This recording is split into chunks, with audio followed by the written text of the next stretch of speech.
So ngayon mga Lodi, no, ang dami pong namomroblema or na-stress dahil po pulang-pula yung dashboard nila. So mga Lodi, tingnan nyo po itong aking dashboard. Pulang-pula rin po, pero hindi po kami namomroblema kung namumula man yung aming dashboard. Meron pa nga tayong napanood mga Lodi, no, umiiyak pa. Tapos yung isa ay papatulpo pa po mga Lodino dahil nga po namumula yung kanilang dashboard. Please take note mga Lodino na yung pamumula ng ating dashboard ay hindi po natin kayang kontrolin yan.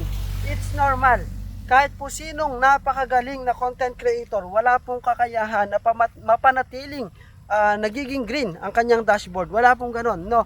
Normal po na maging cycle talaga na maging green, red, green, red, green, red ang ating dashboard. Okay? So it's normal na mamula. Kung yan ay mamula man mga Lodino, walang problema dyan. Hindi po yan yung basihan ng ating kitaan, hindi po dyan ang basihan ng ating monetization.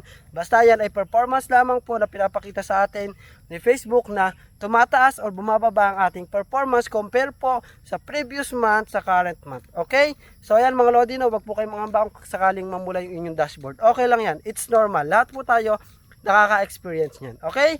So, huwag mong kalimutang i-share ang video na to at follow na rin ako para updated ka sa aking mga video tutorials. Thank you!